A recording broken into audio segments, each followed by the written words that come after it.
आज हम इस वीडियो के माध्यम से संविधान में जो 22 भाग हैं, उनमें से जो 18वें भाग में इमरजेंसी प्रोविजंस यानी कि आपातकालीन प्रावधान दिए गए हैं, उनके विषय में विस्तार पूर्वक जानकारी करेंगे। ये प्रावधान केंद्र को किसी भी असामान्य स्थिति से प्रभावी रूप से निपटने में सक्षम बनाते हैं। संविधान में इन प्रावधानों को जोड़ने का उद्देश्य देश की संप्रभुता, एकता, अखंडता, लोकतांत्रिक राजनीतिक व्यवस्था तथा संविधान की सुरक्षा करना है। आपातकालीन स्थिति में केंद्र सरकार सर्वशक्तिमान हो जाता है तथा सभी राज्य केंद्र के पूर्ण नियंत्रण में आ जाते हैं। भारत का संविधान समय के साथ संघात्मक और एकात्मक दोनों प्रकार का हो जाता है। सामान्य समय में संघीय व्यवस्था के रूप में कार्य करता है, लेकिन आपातकाल में यह एकात्मक व्यवस्था के रूप में कार्य करने लगता है। आपातकाल के समय कुछ मूल अधिकारों को छीन लिया जाता है। इसको जर्मनी का वाइमर संविधान से लिया गया है। और अब आपातकाल के प्रकारों को देखेंगे। संविधान में 3 प्रकार के आपातकाल की परिकल्पना की गई है। पहला नंबर, राष्ट्रीय आपातकाल। इसे अनुच्छेद 352 में बताया गया है। यह युद्ध, बाह्य आक्रमण, सशस्त्र विद्रोह के समय लगता है। दूसरा, राज्य आपातकाल। इसको ही राष्ट्रपति शासन भी कहते हैं।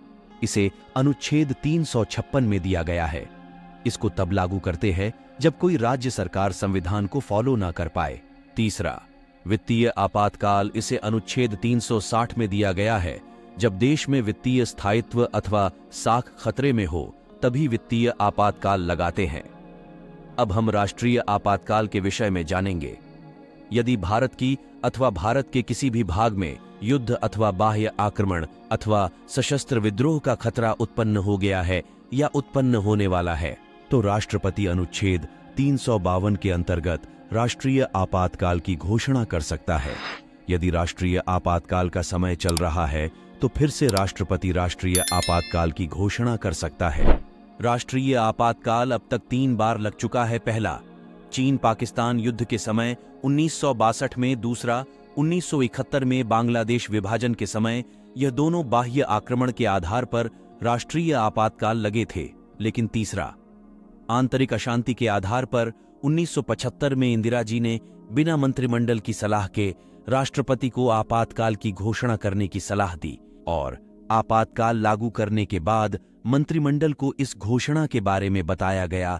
तो इसीलिए 1978 में 44 में संविधान संशोधन के द्वारा आंतरिक अशांति के शब्द को हटाकर सशस्त्र विद्रोह कर दिया गया, क्योंकि राजनीतिक लाभ के लिए इसकी गलत व्याख्या ना हो सके और केवल मंत्रिमंडल की लिखित सिफारिश के आधार पर ही राष्ट्रपति आपातकाल की घोषणा कर सकता। इसका अर्थ है कि केवल प्रधानमंत्री के सलाह पर राष्ट्रपति आपातकाल की घोषणा नहीं कर सकता है। यह प्रावधान भी कर दिया गया। तब से मंत्रिमंडल के लिखित सिफारिश के आधार पर ही राष्ट्रपति राष्ट्रीय आपातकाल की घोषणा करते हैं। यह आपातकाल 1 माह के अंदर समाप्त हो जाता है। इसको जारी रखने के लिए 1 माह के अंदर दोनों सदनों से विशेष बहुमत के द्वारा इसे पास करना अनिवार्य होगा, जिससे यह 6 माह तक लागू रह सकता है। और 6 माह से अधिक जारी रखने के लिए फिर से दोनों सदनों द्वारा इसे विशेष बहुमत के द्वारा अनुमोदन आवश्यक होगा। इस प्रकार से इसे असीमित समय तक बढ़ाया जा सकता है। राष्ट्रीय आपातकाल की समाप्ति राष्ट्रपति कर सकता है। ऐसी घोषणा को संसदीय अनुमोदन की आवश्यकता नहीं होती है। इसके अतिरिक्त लोकसभा में भी समान बहुमत के द्वारा एक प्रस्ताव पास करके राष्ट्रपति को एक नोटिस देंगे, तो राष्ट्रपति इसकी समाप्ति की घोषणा करेगा। जब राष्ट्रीय आपातकाल लागू होता है तो उसका क्या प्रभाव होंगे, इसके विषय में जानेंगे। पहला नंबर, राष्ट्रीय आपातकाल के समय केंद्र की शक्ति बढ़ जाती है। राष्ट्रीय आपातकाल के समय संसद को राज्य सूची में जो विषय दिए गए हैं, उनमें कानून बनाने का अधिकार मिल जाता है, और ऐसे कानून आपातकाल की समाप्ति के बाद 6 माह तक प्रभावित रहते हैं। दूसरे नंबर, जब राष्ट्रपति राष्ट्रीय आपातकाल की घोषणा करते हैं, तब राष्ट्रपति केंद्र तथा राज्यों के मध्य करों के वितरण को संशोधित कर सकते हैं, यानी कि राज्य को दिए जाने वाला धन को कम या समाप्त कर सकते हैं। तीसरा नंबर, लोकसभा का कार्यकाल उसके सामान्य कार्यकाल से आगे संसद द्वारा विधि बनाकर एक समय में 1 वर्ष के लिए बढ़ाया जा सकता है। यह विस्तार कई बार तक बढ़ाया जा सकता है। आपातकाल समाप्त होने के 6 माह से अधिक नहीं बढ़ाया जा सकता और ऐसा ही संसद राज्य विधानमंडल के लिए कर सकती है। मूल अधिकारों पर प्रभाव। राष्ट्रीय आपातकाल के समय केंद्र सरकार मूल अधिकारों पर जो भी संशोधन करती है उसके निर्णय को आपातकाल के बाद चुनौती नहीं दी जा सकती है। आपातकाल के खत्म होने के बाद ऐसे कानून ऑटोमेटिक खत्म हो जाते हैं। यदि राष्ट्रीय आपातकाल युद्ध या बाह्य आक्रमण के आधार पर लगा हो तो आर्टिकल 19 खत्म हो जाता है। यदि सशस्त्र विद्रोह के कारण हो तो 19 चालू रहता है और अन्य मूल अधिकारों से संबंधित राष्ट्रपति चाहे तो आर्टिकल 20 और 21 को छोड़कर के सभी मौलिक अधिकारों को खत्म कर सकते हैं। दूसरा नंबर, राष्ट्रपति शासन। इसके बारे में आर्टिकल 356 में दिया गया है, यदि राष्ट्रपति को लगता है कि राज्य सरकार संविधान के अनुसार कार्य नहीं कर रही है तो उस राज्य में राष्ट्रपति शासन लग सकता है। इसमें कौन कौन से प्रमुख कारण हैं जिनके आधार पर राष्ट्रपति शासन लगता है, जानेंगे। जैसे कानून व्यवस्था की असफलता, राज्य में दल बदल के कारण राजनीतिक अस्थिरता, बहुमत में जनता का विश्वास कम होना, राज्य सरकार द्वारा किया गया अत्यधिक भ्रष्टाचार, जब बहुमत प्राप्त दल सरकार बनाने से इनकार कर दे और राज्यपाल के समक्ष विधानसभा में स्पष्ट बहुमत प्राप्त दल या गठबंधन न हो, राष्ट्रीय एकता के खतरे की स्थिति में, यदि राज्य सरकार केंद्र के निर्देशों को मानने से इनकार कर दें। राष्ट्रपति शासन के लागू करने की क्या प्रक्रिया है और इसकी अवधि क्या है, इसके विषय में जानेंगे। जब राष्ट्रपति इस आपातकाल की घोषणा करता है तो 2 माह के अंदर यह समाप्त हो जाता है। इसको बनाए रखने के लिए 2 माह के अंदर ही दोनों सदनों में साधारण बहुमत से इसे पारित कर दिया जाए तो यह 6 माह तक प्रभावी रहेगा और इसको पुनः आगे जारी रखने के लिए यही प्रक्रिया अपनाई जाएगी। किंतु 1 साल से ज्यादा यह आपातकाल की घोषणा जारी रखने के लिए 2 शर्तें होनी चाहिए। एक, राष्ट्रीय आपातकाल लगा हो। दूसरा, निर्वाचन आयोग यह प्रमाणित कर दें कि उस राज्य में अभी चुनाव करवाना संभव नहीं है।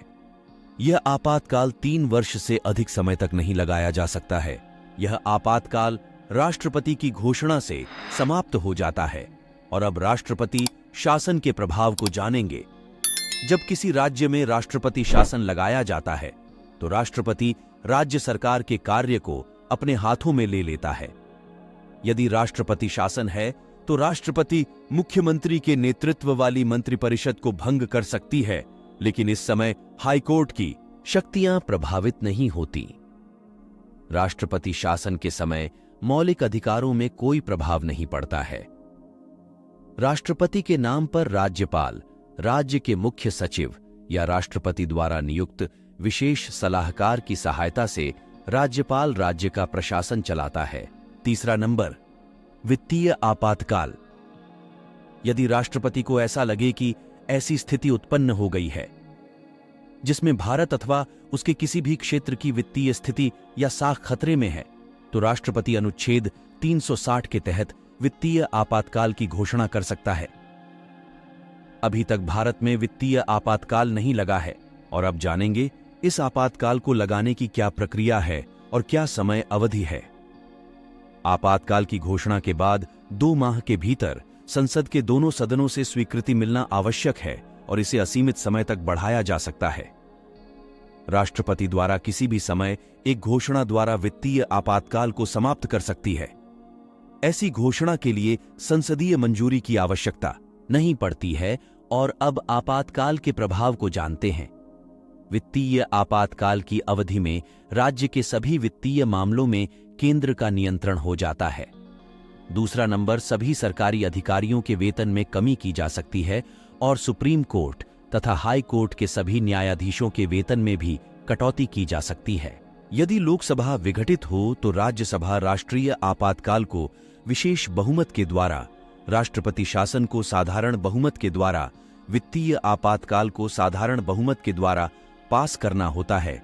किंतु लोकसभा के पुनर्गठित होने पर 30 दिन के भीतर इस प्रस्ताव को लोकसभा में पास करना होगा, तभी आपातकाल को जारी रखा जा सकता है।